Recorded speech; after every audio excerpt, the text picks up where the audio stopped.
Hello everybody, welcome to my channel simply management notes.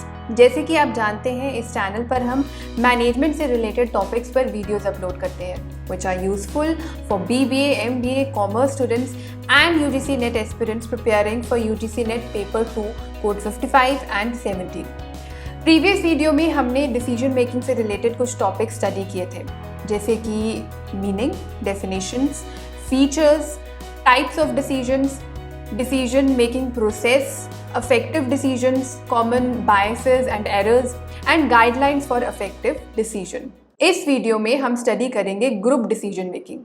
तो जो topics हम cover करेंगे वो है introduction about group decision making, group decision making क्या होता है, क्या इंपॉर्टेंट फीचर्स और करेक्टरिस्टिक्स हैं ग्रुप डिसीजन मेकिंग के, What is the difference between individual and group decision making? किन situations के अंडर individual decisions लिए जाते हैं और किन situations के अंडर group decisions लिए जाते हैं। Techniques of group decision making, positive and negative aspects of group decision making।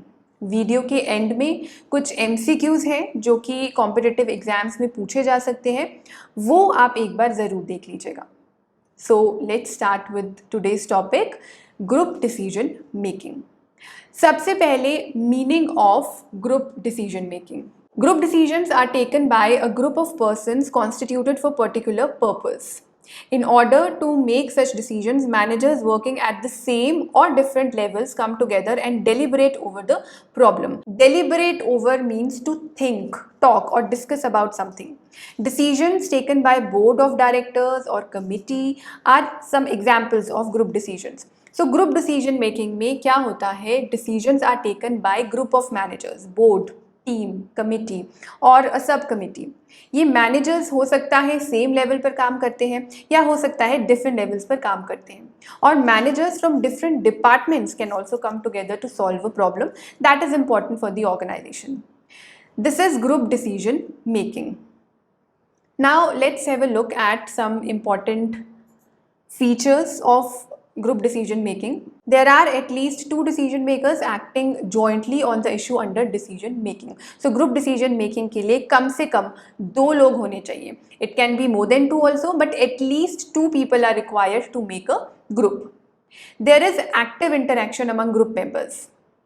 So सभी members का involvement होना चाहिए, कंट्रीब्यूशन होना चाहिए। अगर एक ही मेंबर अपने ओपिनियंस दे रहा है, वही डिसाइड कर रहा है, तो that is not group decision making. All the members have to put forward their opinions and ideas. Thus participation is the backbone of group decision making. Another point is, in group decision making there can be either consensus among the members of the group or the decision can be arrived at through simple majority unless group prescribes any other mode of majority। Consensus जहां सभी members agree करते हैं एक particular decision पर। Majority मतलब जहां ज़्यादातर members agree करते हैं एक पर्टिकुलर डिसीजन पर और कुछ डिसएग्री करते हैं। सो अगर 8 मेंबर्स हैं, उसमें से 5 फेवर में है और 3 नहीं है, तो डिसीजन वो लिया जाएगा जिसके फेवर में 5 मेंबर्स हैं। This is majority decision making. All the members are jointly responsible for the decision made by the group. So group decision making में रिस्पॉन्सिबिलिटी, अकाउंटेबिलिटी पूरे ग्रुप की होती है।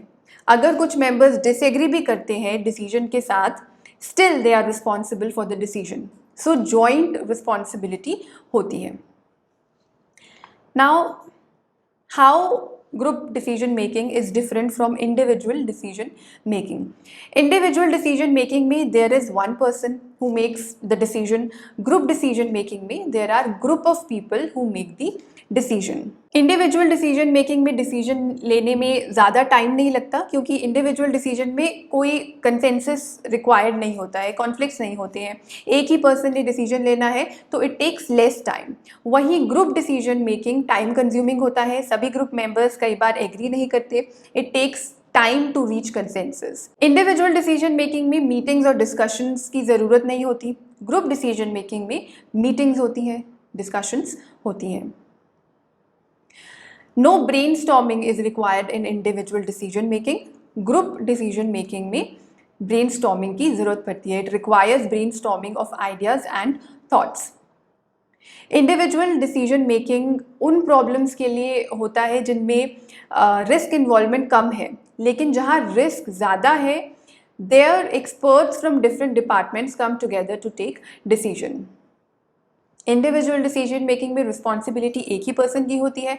अगर डिसीजन गलत होता है तो उसके लिए एक ही पर्सन अकाउंटेबल होगा, आंसरेबल होगा।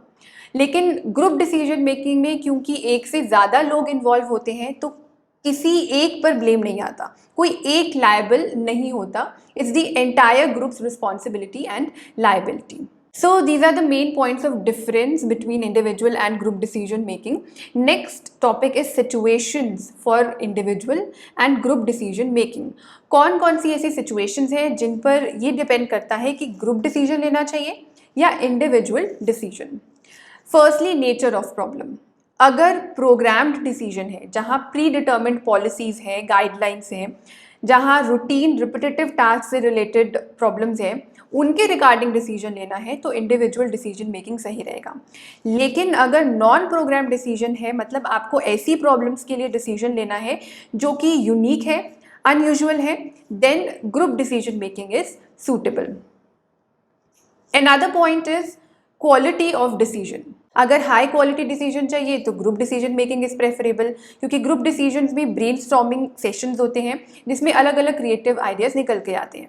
It increases the richness of ideas explored, which means that you can often find better solutions to the problem that you face.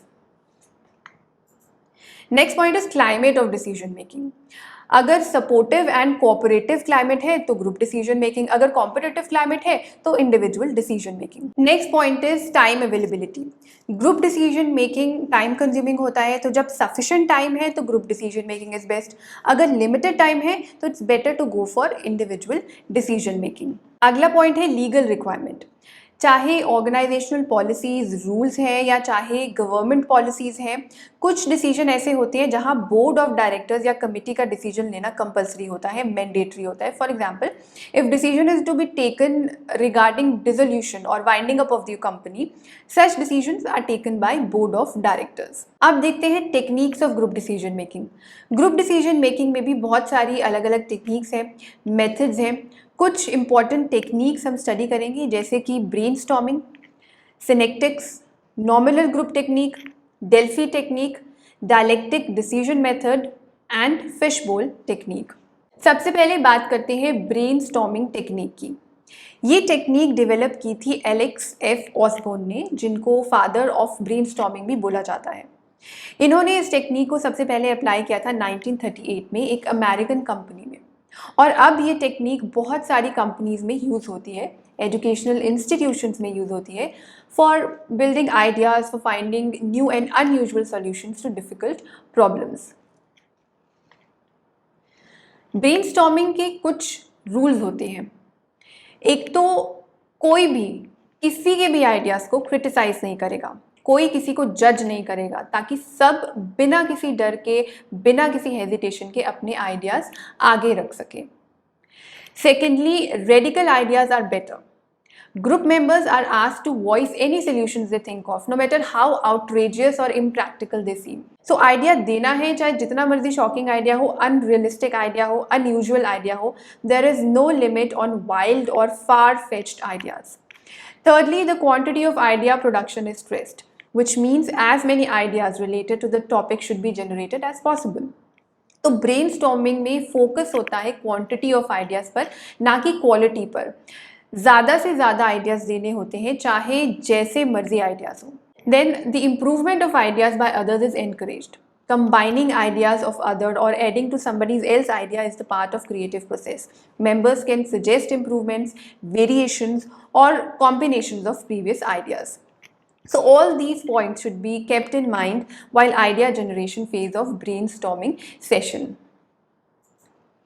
यहाँ पर डेफिनेशन दी है ब्रेनस्टॉर्मिंग की। Brainstorming is a conference technique by which a group attempts to find a solution for a specific problem by amassing all the ideas spontaneously contributed by its members.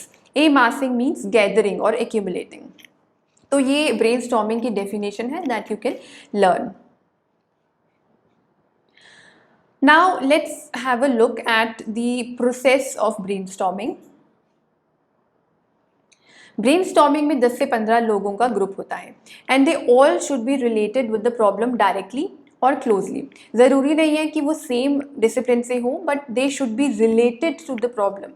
अगर marketing से related problem है तो production department से भी group members हो सकते हैं, क्योंकि उनको प्रोडक्ट के कंपोनेंट्स और इंग्रेडिएंट्स के बारे में ज़्यादा पता होगा. So they can also give some inputs in designing the marketing and promotion strategies. Brainstorming के प्रोसेस में क्या क्या स्टेप्स होते हैं? सबसे पहले प्रॉब्लम प्रेजेंट की जाती है ग्रुप मेंबर्स को साफ और स्पष्ट शब्दों में. सबको प्रॉब्लम समझ में आनी चाहिए, तभी वो सोल्यूशन बता पाएंगे. Then each member is asked to give their ideas. यहाँ पर फोकस है क्वांटिटी के ऊपर, ना कि क्वालिटी के ऊपर. Everybody has to give maximum number of ideas freely and frankly without any pressure. और आइडियाज़ देते समय किसी भी तरह के कॉन्स्ट्रेंट्स या रिस्ट्रिक्शंस को ध्यान में नहीं रखना होता है. कोई financial, procedural, legal, organisational restrictions नहीं होती हैं. बिना किसी लिमिट के रिस्ट्रिक्शंस के आइडियाज़ देने होते हैं. Then only there will be free flow of ideas. Idea evaluation is deferred.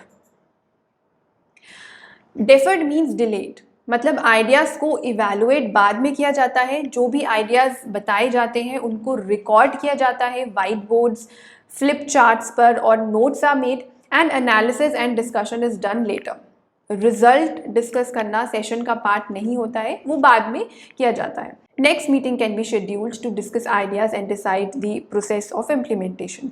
So this is the process of brainstorming. Brainstorming वहाँ यूज़फुल है जहाँ सिंपल एंड क्लियरली डिफाइंड और प्रिस्क्राइब्ड प्रॉब्लम्स हैं. Members are eager to give ideas, they have competitive spirit. But इस technique की कुछ disadvantages भी हैं. कई बार सभी मेंबर्स एक्टिवली पार्टिसिपेट नहीं करते. कुछ मेंबर्स इंट्रोवर्ट होते हैं, they are more quiet and don't like to speak spontaneously in groups. और कुछ बहुत ज़्यादा बोलते हैं. कुछ लोग बहुत टॉकेटिव होते हैं, फ्रैंक होते हैं. Some members need longer time to understand and process the ideas. कुछ लोगों को प्रॉब्लम समझने में और आइडियाज़ सोचने में ज़्यादा टाइम लगता है, वो इमीडिएट आइडियाज़ नहीं प्रोवाइड कर सकते. तो उस केस में नॉमिनल ग्रुप टेक्निक यूज़ होती है, which we will study later in this video. Next technique is synectics. Synectics एक प्रॉब्लम सॉल्विंग टेक्निक है जो कि डेवलप की थी George M Prince and William J Gordon ने. Synectics is a Greek word which means joining together different ideas. इसमें group leader problem introduce करता है और ग्रुप मेंबर्स को क्रिएटिव आइडियाज़ बताने होते हैं. और जो भी आइडियाज़ बताए जाते हैं उनको ऑन द स्पॉट इवैल्यूएट किया जाता है, अनलाइक ब्रेनस्टॉर्मिंग जहाँ पर स्पॉन्टेनियसली आइडियाज़ बताने होते हैं. जो भी दिमाग में आ रहा है बता दो. तो सिनेक्टिक्स टेक्निक का फोकस होता है क्रिएटिव आइडियाज़ पर, नोवेल आइडियाज़ पर. ब्रेनस्टॉर्मिंग में फोकस होता है क्वांटिटी के ऊपर. ज़्यादा से ज़्यादा आइडियाज़ दो, रेलिवेंट, इररेलेवेंट, सब. और उन आइडियाज़ को नेक्स्ट मीटिंग में इवैल्यूएट किया जाता है. दूसरी तरफ सिनेक्टिक्स में ऑन द स्पॉट इवैल्यूएशन होता है. सिनेक्टिक्स टेक्निक का यूज़ कॉम्प्लेक्स प्रॉब्लम सॉल्व करने के लिए किया जाता है जहाँ क्रिएटिव आइडियाज़ चाहिए. Therefore, it is used in the field of advertising, product design, research and technology. Next technique that we are going to study is nominal group technique. Nominal का मतलब ही होता है नाम मात्र, एग्जिस्टिंग इन नेम ओनली. मतलब लोग इकट्ठा तो होते हैं डिस्कशन के लिए, पर उनमें कोई इंटरैक्शन नहीं होता है, कोई वर्बल कम्युनिकेशन नहीं होती है. मेंबर्स फिजिकली प्रेजेंट होते हैं बट वो इंडिपेंडेंटली काम करते हैं. स्टेप्स देख लेते हैं कौन कौन से होते हैं इस टेक्निक में. ग्रुप लीडर प्रॉब्लम देता है, फिर सभी मेंबर्स अपने अपने आइडियाज़ लिखते हैं. जब सब आइडियाज़ लिख लेते हैं फिर सबसे एक एक करके पूछा जाता है और सबको एक सिंगल बेस्ट आइडिया बताना होता है जो उन्होंने लिखा है. जब सभी अपने आइडियाज़ दे देते हैं फिर उन आइडियाज़ को इवैल्यूएट किया जाता है. सभी साथ में मिलकर रैंक करते हैं आइडियाज़ को and on the basis of this ranking decision is arrived. अगर सभी ग्रुप मेंबर्स एग्री नहीं करते डिसीजन पर तो दोबारा रैंकिंग होती है, वोटिंग होती है, जब तक सभी मेंबर्स एग्री नहीं कर जाते. जो डिसएडवांटेजेस ब्रेनस्टॉर्मिंग की थी वही नॉमिनल ग्रुप टेक्निक की एडवांटेजेस हैं. Nominal group technique is useful where some members are more vocal than others and some think better in silence. When there is concern about some members not participating, क्योंकि एक idea तो सबको देना होता है. So this technique permits the group to meet formally but does not restrict independent thinking. ये method healthcare, service sector, industry, education and government organizations में काफ़ी यूज़ होता है. Next technique is Delphi technique. Delphi technique में कोई face to face interaction नहीं होता है ग्रुप मेंबर्स का. इसमें क्या होता है, जो भी एक्सपर्ट्स होते हैं उनको क्वेश्चनियर्स सेंड किए जाते हैं मेल्स के थ्रू. सबको एक साथ फिजिकली प्रेजेंट होने की ज़रूरत नहीं है. जो भी पैनल ऑफ एक्सपर्ट हैं उन सबको मेल्स भेज दी जाती है. उनको क्वेश्चनियर फिल करने होते हैं और मेल के थ्रू ही वो रिप्लाई कर देते हैं. जो भी रिजल्ट आता है उससे रिवाइज क्वेश्चनर प्रिपेयर किया जाता है and then it is send to larger group. This procedure is repeated till a consensus is reached, जब तक सभी एग्री नहीं कर जाते. In this way experts respond to several rounds of questionnaires and the results are shared with the group after each round. The experts can adjust their answers in each round based on how they interpret the group response provided to them. The ultimate result is meant to be true consensus of what the group thinks. Important features क्या है इस method के? Firstly, anonymity of experts. All the participants remain anonymous. उनकी identity reveal नहीं की जाती. Secondly, iteration. Iteration मतलब the process of doing something again and again.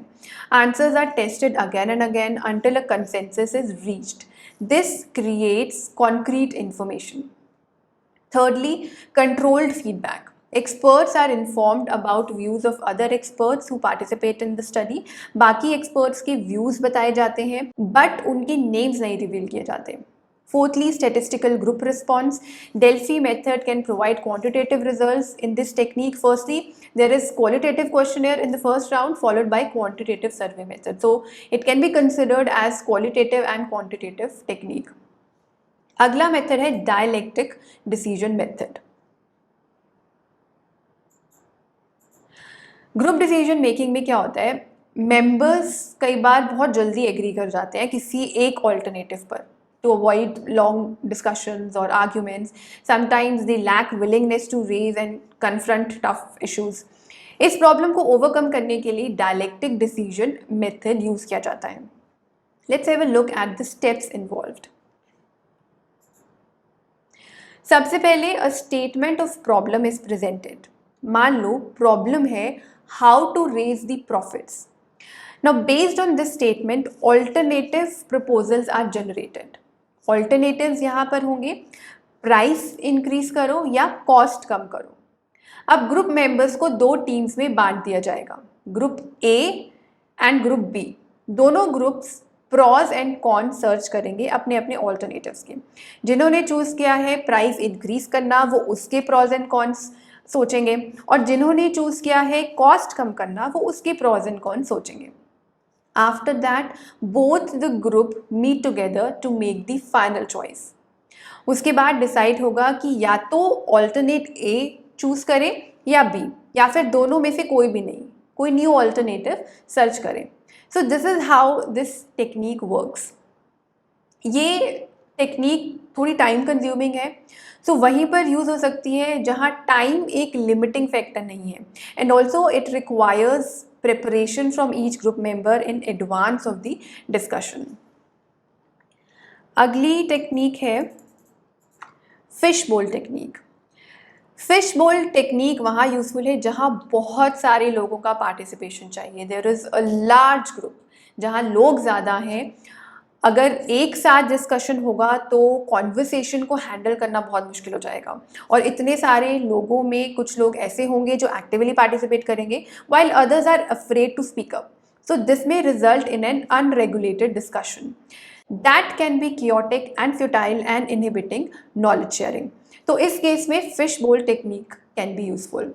इसमें क्या होता है, जैसे कि आप इमेज में भी देख सकते हैं, a small group of people are selected और उनको सेंटर में बिठाया जाता है एक सर्कल में, बाकी लोग आउटर सर्कल में बैठते हैं। जो इनर सर्कल में बैठते हैं उनको डिस्कशन का टॉपिक बताया जाता है मॉडरेटर और फैसिलिटेटर के द्वारा, और फिर उनके बीच में डिस्कशन होता है। जो इनर सर्कल में बैठे हैं वो ही डिस्कशन करेंगे, और जो आउटर सर्कल में बैठे हैं उनको सिर्फ सुनना होता है, ऑब्जर्व करना होता है, वो पार्टिसिपेट नहीं कर सकते। अगर उनको पार्टिसिपेट करना है तो उनको इनर सर्कल में आना पड़ेगा। फिश बोल भी दो तरह का होता है, ओपन एंड क्लोज्ड। कई बार इनर सर्कल में सिर्फ 2 चेयर्स होती हैं और ऑडियंस में से कोई भी आकर, जो इनर सर्कल में 2 लोग बैठे हैं, दोनों में से किसी एक को टैप करेगा और उसकी जगह बैठ जाएगा। The new speaker then will have the discussion and the tapped one has to leave. वो फिर आउटर सर्कल में बैठ जाएगा। This is open fish bowl where anyone from the audience can come and join the discussion. Open fish bowl में ही कई बार ज़्यादा लोग भी होते हैं इनर सर्कल में, कई बार 4 to 5 लोग होते हैं। उस केस में एक चेयर खाली छोड़ दी जाती है। आउटर सर्कल से कोई ज्वाइन करना चाहता है तो आकर कर सकता है, but 1 person from the inner circle has to leave, वो आउटर सर्कल में बैठ सकते हैं। फिर एक होता है क्लोज्ड फिश बोल। इसे क्लोज इसलिए बोलते हैं क्योंकि इसमें आउटर सर्कल से इनर सर्कल में तब तक कोई नहीं आ सकता जब तक इनर सर्कल की डिस्कशन का टाइम ख़त्म नहीं हो जाता। सो क्लोज्ड फिश बोल में क्या होता है, there is a group of people and a moderator, discussion होता है और जब टाइम अप हो जाता है then the entire group has to leave. पूरा का पूरा ग्रुप आउटर सर्कल में बैठ जाएगा और नया ग्रुप आउटर सर्कल में से फॉर्म किया जाएगा और फिर वो ग्रुप डिस्कशन करेगा। ऐसा तब तक चलेगा जब तक सभी की टर्न नहीं आ जाती। मॉडरेटर फिर जो भी डिस्कशन होती है उसको समराइज करता है। ये मेथड वहाँ यूज़फुल है जहाँ लार्ज ग्रुप है, सभी का पार्टिसिपेशन चाहिए, बट जो इंट्रोवर्ट्स हैं या शाय लोग हैं वो ओपनली इतने लोगों के सामने अपने व्यूज़, अपने ओपिनियंस बताने में कंफर्टेबल नहीं फील करते हैं। वो लोग इस टेक्निक को इतना पसंद नहीं करते हैं। So these are some important group decision making techniques. Now let's discuss advantages and disadvantages of group decision making. सबसे पहले बात करते हैं advantages की। Pooling of knowledge and information. Group decisions में क्योंकि बहुत सारे इंडिविजुअल्स इन्वॉल्व होते हैं तो हमें अलग अलग तरह के व्यूज़ पता चलते हैं। A group has potential of collecting more and full information compare to an individual making decisions. Next point, satisfaction and commitments. Groups lead to increased acceptance of a solution. काफ़ी डिसीजन इसलिए भी fail हो जाते हैं क्योंकि बाकी लोग उन्हें एक्सेप्ट नहीं करते। जैसे इंडिविजुअल डिसीजन मेकिंग में क्योंकि एक ही इंसान डिसीजन ले रहा है तो जब इम्प्लीमेंटेशन का टाइम आता है तो हो सकता है कि बाकी के लोग रेजिस्ट करें या विरोध करें। बट ग्रुप डिसीजन मेकिंग में जो ग्रुप मेंबर्स हैं वो मिलकर डिसीजन ले रहे हैं तो वो डिसीजंस को सपोर्ट करते हैं and they are strongly committed, they willingly give their time and energy. अगला पॉइंट है personal development. Group decision making is a source of development of individuals in the organization. Learning is enhanced when one observes others, practices what has been seen, and experiences the positive rewards received for successfully repeating the new behavior.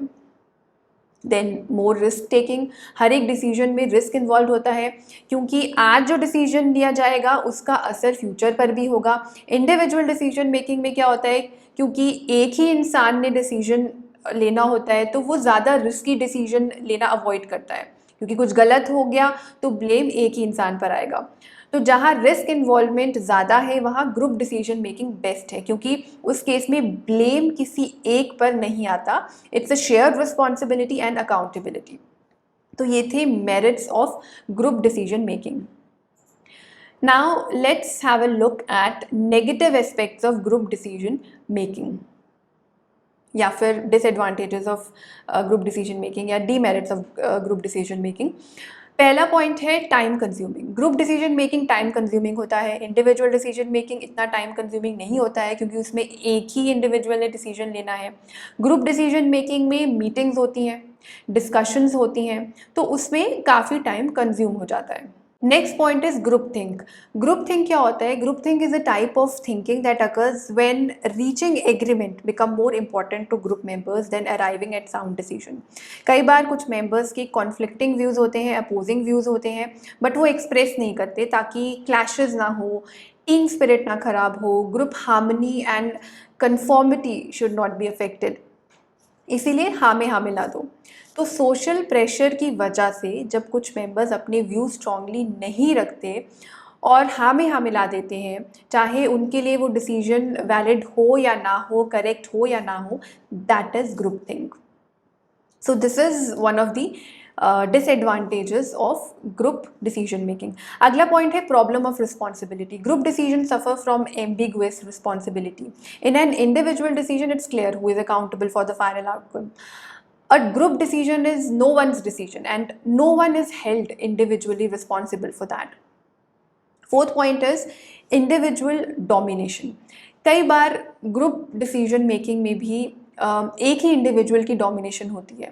कोई अगर senior person है या ज़्यादा experienced है या कोई expert है तो वो इन्फ्लुएंस करता है बाकी मेंबर्स की थिंकिंग को भी. Thus, what appears to be a group decision may actually be the individual decision ratified by the group. Domination of such persons may not necessarily improve the quality of decisions. तो ये थे कुछ demerits group decision making के. So this was group decision making. In India, individual decision making is still very common because a large number of business is small and owned by a single individual. But in joint stock companies, group decisions are common. दोनों के अपने merits हैं, demerits हैं. It depends upon various factors that which type of decision making will be suitable. All those factors we have studied, like nature of problem, availability of time, quality of decision, etc. तो इस video में इतना ही. I hope आपको ये video अच्छी लगी हो, useful लगी हो. अगर आपको ये वीडियो अच्छी लगी हो तो please like, share and subscribe. You can also follow us on Facebook and Instagram. और अगर आप इस टॉपिक पर स्टडी मटीरियल चाहते हैं then you can visit our website also. I have shared the link of the website in the description box. Next video में हम study करेंगे models of decision making. Videos के एंड में कुछ MCQs हैं जो कि कॉम्पिटिटिव एग्जाम्स में पूछे जा सकते हैं, वो आप एक बार ज़रूर देख लीजिएगा. Thank you for watching.